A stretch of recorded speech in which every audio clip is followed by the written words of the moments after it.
Good morning. आप लोगों को स्वागत है लाइव ऑनलाइन क्लासेज में। आज की क्लास में हम आपको फिर से 30 क्वेश्चन आपको बायोलॉजी का क्लास कराएंगे। ठीक है, आप इस सेशन को जितना से जितना ज़्यादा शेयर कर सकते हैं और अपने दोस्तों तक ज़रूर से ज़रूर शेयर करें। जितने ग्रुप में हैं आप ग्रुप को इस चैनल को ग्रुप में आप शेयर करें और 100 सब्सक्राइबर को पूरा करें। ठीक है, चलिए आगे हम आप बात करते हैं क्या कर रहा है। क्वेश्चन नंबर 65 में बोल रहा है आपको कि पके हुए आम को खाने योग्य आकारिकीय भाग होता है। यानी जो पके हुए आम होता है वो खाने योग्य आकारिकीय होता है। पहला ऑप्शन है बाह्य फल भित्ति, मध्य फल भित्ति, अंत फल भित्ति, फल भित्ति। ठीक है, इसका राइट आंसर आपका हो जाएगा मध्य फल भित्ति। मध्य फल भित्ति। आप ये सेशन को पिछले क्लास नहीं देखें तो आप जाकर प्लेलिस्ट यानी यूट्यूब पर आप जाकर प्लेलिस्ट में आप सीरियल नंबर से देख सकते हैं। दूसरा क्वेश्चन कर रहा है, इसका राइट आंसर हो जाएगा बी। दूसरा क्वेश्चन बोल रहा है पके हुए फल का हो गया। आगे बात करते हैं क्वेश्चन नंबर 66। नारियल का खाने योग्य भाग होता है। ये नारियल कौन सा भाग में खाया जाता है, कौन सा भाग को खाया जाता है? फल भित्ति या भ्रूणपोष या पूर्ण बीज या पूरा बीजावरण। तो इसका बल्कि भ्रूणपोष खाया जाता है। ठीक है, नारियल का खाने योग्य भ्रूणपोष योग होता है। भ्रूणपोष योग भाग होता है खाने योग, यानी इसका राइट आंसर आपका वी हो जाएगा। क्वेश्चन नंबर 66 हो गया। आगे बात करते हैं क्वेश्चन नंबर 67। क्वेश्चन नंबर 67 में है लीची फल का खाने योग्य भाग होता है। लीची का जो फल होता है कौन सा भाग को खाया जाता है? तो मांसल पुष्पासन, एरियल, मध्य फल भित्ति या बीज पत्र। तो आपका एरिल जो भाग है खाने योग्य होता है। एरिल भाग खाने योग्य होता है जो लीची का फल है, जो एरिल भाग खाने योग्य होता है। ऑप्शन नंबर बी इसका राइट आंसर। आगे बात करते हैं क्वेश्चन नंबर 68 में बोल रहा है कि सेब एवं नाशपाती, दो फल इसमें है, सेब है और दूसरा फल नाशपाती है, में खाने योग्य भाग होता है। बाह्य फल भित्ति, मध्य फल भित्ति, अंतर फल भित्ति या मांसल पुष्पासन। तो इसमें है जो इसका राइट आंसर हो जाएगा मांसल पुष्पासन जो सेब एवं नाशपाती खाने योग्य होते हैं। इसका राइट आंसर आपका डी हो जाएगा। आगे बात करते हैं क्वेश्चन नंबर 69। क्वेश्चन नंबर 69 में बोल रहा है फलों का वह प्रकार जिसमें लीची को रखा जा सकता है वह क्या कहलाता है? फलों का वह प्रकार जिसमें लीची को रखा जाता है वो क्या कहलाता है? ये यूपीपीसीएस में क्वेश्चन पूछा हुआ है, 2010 में पूछा था। ठीक है, तो फलों का वह प्रकार जिसमें लीची को रखा जा सकता है उसे क्या कहते हैं? डुप कहते हैं, एकजीवी कहते हैं या नट कहते हैं या तो हेप्रिडिसियम कहते हैं। तो आपका इसका राइट आंसर हो जाएगा नट में रखा जा सकता है। कहाँ रखा जा सकता है? नट में। ठीक है, ऑप्शन नंबर सी इसका राइट आंसर हो जाएगा। आगे बात करते हैं 70 में बोल रहा है बीज रहित फल, यानी बीज भी रहेगा उसमें फल भी रहेगा, प्राप्त किया जा सकता है। कौन सा ऐसा फल है बीज रहित फल प्राप्त किया जा सकता है? किसके कारण? तो हार्मोन्स के व्यवहार के द्वारा किया जाता है। किसके द्वारा? हार्मोन्स के व्यवहार के द्वारा किया जाता है। इसका राइट आंसर आपका बी नंबर हो जाएगा। बीज रहित फल प्राप्त किया जा सकता है हार्मोन्स के व्यवहार के द्वारा बीज रहित फल प्राप्त किया जा सकता है। आगे बात करते हैं क्वेश्चन नंबर 71 में बोल रहा है अनानास किस प्रकार का फल है? और ये क्वेश्चन आपको पूछा हुआ प्रीवियस ईयर क्वेश्चन है, एसएससी 2013 में पूछा हुआ क्वेश्चन है। ठीक है, बोल रहा अनानास किस प्रकार का फल है? तो सिलिकवा है या सोरोसियम है या साइकोनस है या समारा है। इसका राइट आंसर हो जाएगा साइकोनस आपका इसका राइट आंसर सी हो जाएगा। साइकोनस इसका आंसर है। आगे बात करते हैं क्वेश्चन नंबर 72। निम्न में से कौन सा युग्म सुमेलित है? आमयेरी, टमाटर पोम, सेबडूप या केलावेरी। ठीक है, इसका राइट आंसर हो जाएगा केलावेरी है जो समान सुमेलित किया जाता है केलावेरी को। इसका राइट आंसर आपका डी हो जाएगा। आगे बात करते हैं क्वेश्चन नंबर 73 में है किस पौधे का फल भूमि के नीचे पाया जाता है? यानी भूमि के नीचे पाया जाता है। कौन सा ऐसा एक पौधा है जिसमें भूमि का नीचे पौधा यानी जो फल है पाया जाता है?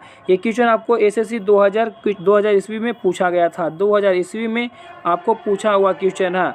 आलू में, गाजर में, मूंगफली और प्याज किस पौधे का फल जो भूमि के नीचे पाया जाता है? तो मूंगफली है। ठीक है, मूंगफली है जो पौधा है भूमि के नीचे पाया जाता है। ऐसे आपको भी मालूम होगा कि आलू भी है तो भूमि के नीचे ही होता है, गाजर भूमि के नीचे ही होता है, प्याज, लेकिन ये कह रहा है पौधे का फल भूमि, पौधे का फल, ठीक है, पौधे का फल तो मूंगफली हो जाएगा। इसका राइट आंसर क्या हो जाएगा? C number. इसका राइट आंसर क्या हो जाएगा? सी नंबर आपका इसका राइट आंसर है। आगे बात करते हैं क्वेश्चन नंबर 74। 74 में बोल रहा है नाशपाती का कौन सा भाग खाया जाता है? ये भी पूछा हुआ आरआरबी 2004 में, आरआरबी रेलवे में 2004 में पूछा था कि नाशपाती में कौन सा भाग खाया जाता है। तो गूदेदार पुष्पासन खाया जाता है, बीजाणु या दोनों या फल, ठीक है, फल ही खाया जाता है। तो आपको गूदेदार पुष्पासन खाया जाता है नाशपाती में, ठीक है, नाशपाती में गूदेदार पुष्पासन खाया जाता है। ऑप्शन नंबर ए इसका राइट आंसर, करेक्ट आंसर है। आगे बात करते हैं 75। 75 में बोल रहा है किस पौधे में बीज होता है, किस पौधे में बीज होता है लेकिन फल नहीं होता है? कौन एक ऐसा पौधा है जिसमें बीज होता है लेकिन फल नहीं होता है? ये आपको क्वेश्चन पूछा हुआ है आरआरबी 2005 ईस्वी में, 2005 ईस्वी में पूछा हुआ है। इसका राइट आंसर हो जाएगा आपको साइकस। क्या हो जाएगा? साइकस। ऑप्शन नंबर डी इसका राइट आंसर हो जाएगा। साइकस एक ऐसा पौधा है जिसमें बीज होता है लेकिन फल नहीं होता है। साइकस एक ऐसा पौधा है जिसमें बीज होता है लेकिन फल नहीं होता है। इसका राइट आंसर हो जाएगा डी, साइकस। आगे बात करते हैं 76। 76 में बोल रहा है बीज विकसित होता है, यानी बीज किसके तरह से विकसित होता है? तो आपको बीजांडों से विकसित होता है। किससे होता है? बीजांडों से। ऑप्शन नंबर बी इसका राइट आंसर हो जाएगा। बीजांडों से बीज विकसित होता है। बीजांडों से क्या चीज़ बीज होता है? बीज विकसित होता है, यानी बीज विकसित होता है बीजांडों से, ठीक है। बीज बनाएंगे किससे? तो बीजांडों से। ये ध्यान रखना, ऑप्शन नंबर बी इसका राइट आंसर हो जाएगा। इस सेशन को जितना से जितना ज़्यादा शेयर कर सकते हैं आप, अपने टेलीग्राम, व्हाट्सएप जितना है आप अपने ग्रुप पर शेयर कर सकते हैं। प्रत्येक दिन आपको 6 बजे मॉर्निंग में, प्रत्येक दिन आपको 6 बजे मॉर्निंग में आपको एक क्लास कराया जाता है बायो का, ठीक है, यानी बायो है जो आपको एसएससी कोई भी चीज़ में, other exam, all competitive exam में पूछा जाता है, ठीक है। जो आपको सबसे पहले आपको जीएस कराया जा रहा है, ठीक है, जीके आपको उसके बाद कराया जाएगा। सबसे पहले आपको जीएस कंप्लीट करना होगा, क्योंकि आपको एएलपी है, टेक्नीशियन है, सभी चीज़ में आपको जीएस पूछा जाता है, ठीक है। आपको पूरा चैप्टर वाइज चैप्टर आपको सॉल्यूशन ऑब्जेक्टिव कराया जाएगा। आप यदि आंसर मालूम होता है तो आप आंसर कमेंट में लिख सकते हैं, आंसर नहीं मालूम है तो आप दोबारा इस वीडियो को देखकर याद कर सकते हैं। और इस चैनल को सब्सक्राइब 100 सब्सक्राइबर जितना जल्द से जल्द पूरा करेंगे तो आपको नीचे आपको ऑब्जेक्टिव आएगा मारने के लिए, ठीक है। आपको उसमें आपको दिया जाएगा, आपको कौन सा सही होगा, आपका कौन सा गलत होगा, आपको लाइव पता चल जाएगा, ठीक है। तो आप सबसे पहले 100 सब्सक्राइबर को पूरा करें। चलिए, इससे बोल रहा है भ्रूण किस में मिलता है? ये बीपीएससी में पूछा हुआ है। भ्रूण किस में मिलता है? फूल में मिलता है, पर्ण में मिलता है, बीज में मिलता है या कली में मिलता है? तो इसका राइट आंसर आपको हो जाएगा कि जो भ्रूण किस में मिलता है तो बीज में मिलता है। किस में मिलता है? बीज में। इसका राइट आंसर आपका सी हो जाएगा। बीज में है जो भ्रूण मिलता है, बीज में भ्रूण मिलता है। आगे बात करते हैं क्वेश्चन नंबर 78। 78 में बोल रहा आर्किड के बीज होते हैं, आर्किड के बीज होते हैं, हल्के तथा शुष्क होते हैं, छोटे तथा चिपकने वाले होते हैं, छोटे तथा चिपकने वाले होते हैं, अधिक बड़े या भारी होते हैं, या इनमें से कोई नहीं। तो इसका राइट आंसर हो जाएगा हल्के तथा शुष्क होते हैं। आर्किड के बीज होते हैं जो हल्का और शुष्क भी होता है, ठीक है। इसका राइट आंसर आपका ए हो जाएगा। आगे बात करते हैं क्वेश्चन नंबर 79। 79 में बोल रहा है समानता, ठीक है, समानता अकुरण के लिए, ठीक है, सामान्यतः अकरण के लिए किसकी आवश्यकता नहीं होती है? अकरण के लिए किसकी आवश्यकता नहीं होती है? ऑप्शन ए है प्रकाश, ऑप्शन बी जल, ऑप्शन सी हवा, ऑप्शन डी ताप। तो इसका राइट आंसर क्या होगा आप कमेंट में लिख सकते हैं। इसका राइट आंसर हो जाएगा प्रकाश। क्या हो जाएगा? प्रकाश। प्रकाश इसका राइट आंसर हो जाएगा। ऑप्शन नंबर ए है जो अकरण के लिए आवश्यकता नहीं होती है। आगे बात करते हैं क्वेश्चन नंबर आपका 80। क्वेश्चन नंबर 80 में बोल रहा है, क्वेश्चन नंबर 80 में बोल रहा है सजीव प्रजक अंकुरन किसमें पाया जाता है?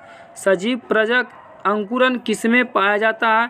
अनानास में, राइजोफोरा में, ठीक है, राइजोक्लोनियम में या राइजोबियम में? इसका राइट आंसर हो जाएगा आपको राइजोफोरा में, ठीक है, राइजोफोरा में। आप इसको 2 से 3 बार देख सकते हैं, आपको याद हो जाएगा, ठीक है, राइजोफोरा में। इसका right answer option number B इसका राइट आंसर हो जाएगा। आगे बात करते हैं क्वेश्चन नंबर 81। इस सेशन को जितना से जितना ज़्यादा शेयर कर सकते हैं, ठीक है, आपको 81 में बोल रहा है कि अधोभूमिक अंकुरन पाया जाता है, किस में पाया जाता है? तो मक्का में पाया जाता है। राइट आंसर आपको बी हो जाएगा, जो अधोभूमिक अंकुरन पाया जाता है मक्का में। क्या किस में पाया जाता है? मक्का में पाया जाता है, इसमें मक्का में पाया जाता है। ऑप्शन नंबर बी इसका राइट आंसर हो जाएगा। आगे बात करते हैं क्वेश्चन नंबर 82, भमपोरिक क्वेश्चन नंबर 82 में बोल रहा है कि भमपोरिक अंकुरन पाया जाता है किस में? भमपोरिक अंकुरन पाया जाता है किस में? आपको इसका राइट आंसर हो जाएगा अंडरवी में, ठीक है, अरडनवी, ठीक है, अरनडी में पाया जाता है, अरनडी में पाया जाता है। राइट आंसर इसका डी हो जाएगा, जो भूमपोरिक अंकुरन पाया जाता है अरनडी में पाया जाता है। आगे बात करते हैं 83 में बोल रहा है पौधे में पृथस्थ अंकुरन का अभिप्राय है, ठीक है, पौधे में पृथस्थ अंकुरन का अभिप्राय है। ऑप्शन नंबर इसका सी इसका राइट आंसर हो जाएगा, जनक वृक्ष पर लगे हुए फल के भीतर बीजों का अंकुरन होता है, ठीक है, अभिप्राय होता है। जनक के वृक्ष पर, जो जनक है उनके वृक्ष पर लगे हुए फल के भीतर बीजों का अंकुरन अभिप्राय होता है। आगे बात करते हैं क्वेश्चन नंबर इसका सी इसका राइट आंसर हो जाएगा। आगे बात करते हैं 84 में बोल रहा है कि घटपर्णी के निम्नलिखित भागों में कौन सा एक घट के रूपांतरित होता है? ये पूछा हुआ क्वेश्चन आईएएस में, ठीक है, आईएएस में पूछा हुआ है कि घटपर्णी के निम्नलिखित भागों में से कौन सा एक घट के रूपांतरण होता है? तो पत्ता में रूपांतरण होता है, ठीक है, घटपर्णी जो पत्ता में रूपांतरण होता है, किस में होता है? पत्ता में होता है। ऑप्शन नंबर बी इसका राइट आंसर हो जाएगा। आगे बात करते हैं 85 क्वेश्चन है कि निम्नलिखित में से कौन सा एक कीटाहारी पादप है? ये भी पूछा हुआ है आईएएस में, ठीक है, आईएएस में कि निम्नलिखित में कौन सा एक कीटाहारी पादप है? तो घटपर्णी में है, किस में है? घटपर्णी में है। राइट आंसर इसका क्या हो जाएगा? घटपर्णी। ऑप्शन नंबर बी इसका राइट आंसर हो जाएगा। 86 नंबर में बोल रहा कि संसार में सबसे तेज बढ़ने वाला पौधा कौन सा? संसार में सबसे तेज बढ़ने वाला पौधा कौन सा? ये एसएससी 2011 में पूछा हुआ है, ठीक है, 2011 में एसएससी में पूछा हुआ है कि संसार में सबसे तेज बढ़ने वाला है जो आपका जो बांस है, जो लकड़ी का जो बांस होता है, वो आपको संसार में सबसे तेज पौधा है, जो सबसे तेज पेड़ है, सबसे तेज पौधा बढ़ता है, ठीक है, क्या बढ़ता है? बांस। यानी कि चावल समझ लेना है, ना तो टीक, ना तो मनी प्लांट, ना तो चावल। आपका राइट आंसर बांस हो जाएगा। ऑप्शन नंबर ए इसका राइट आंसर हो जाएगा। संसार में सबसे तेज बढ़ने वाला पौधा है जो बांस है, क्या है? बांस। आगे बात करते हैं क्वेश्चन नंबर 87, विश्व में सबसे लंबा पौधा कौन सा होता है? ये भी पूछा हुआ क्वेश्चन है एसएससी 2011 में। विश्व में सबसे लंबा पौधा कौन सा होता है? तो यूकेलिप्टस होता है। क्या आता है? यूकेलिप्टस है जो सबसे लंबा पौधा था, सबसे बड़ा पौधा होता है यूकेलिप्टस। ऑप्शन नंबर ए इसका राइट आंसर हो जाएगा। आगे बात करते हैं, इसका कॉमेंट में आप आंसर लिख ले रहना है, ठीक है। आगे बात करते हैं 88 में बोल रहा है कि तना होता है प्रायः किस में होता है? तना किस में होता है प्रायः? एसएससी 2014 में पूछा हुआ क्वेश्चन है। धनात्मक एवं प्रकाशानुवर्ती में होता है, प्रकाशानुवर्ती होता है, ठीक है, प्रकाशानुवर्ती में धनात्मक में होता है। ऑप्शन नंबर ए इसका राइट आंसर हो जाएगा। राइट क्या होगा? ए। आगे बोलते हैं क्वेश्चन नंबर 89 में बोल रहा है कि किस पादप में तना संचयन, ठीक है, किस पादप में तना संचयन तथा चिरकालिकता के कार्य करता है? चिरकालिकता के कार्य करता है तो हल्दी में ये कार्य करता है। किसका कार्य करता है? हल्दी में कार्य करता है। एसएससी 2015 में पूछा हुआ क्वेश्चन है। 2015 में क्वेश्चन पूछा हुआ है कि जो चिरकालिकता है में कार्य करता है, संयन तथा चिरकालिकता में कार्य करता है हल्दी। क्या करता है? हल्दी। देखता है चीर फाड़ में कभी भी छिला जाता है तो वहाँ हल्दी लगाया जाता है, वहाँ काम करता है सही होने में, जख्म को सही करने में हल्दी का प्रयोग किया जाता है। ऑप्शन नंबर सी इसका राइट आंसर हो जाएगा। ये चैप्टर आपका समाप्त हो चुका है, ठीक है। आपको नेक्स्ट चैप्टर आपको चालू होगा, आपको चैप्टर नंबर 5, ठीक है। आपको अगले सेशन में आपको फिर से मॉर्निंग में आपको नेक्स्ट चैप्टर पढ़ाया जाएगा, ठीक है। तो इस सेशन को जितना से ज़्यादा शेयर कर सकते हैं और चैनल को सब्सक्राइब करके बेल आइकन को प्रेस कर लेना, ताकि आपको शाम में 5 बजे आपको करेंट अफेयर को लाइव में नोटिफिकेशन में आपको आ जाएगा। चलिए, जय हिंद, जय भारत। फिर मिलेंगे नेक्स्ट वीडियो में।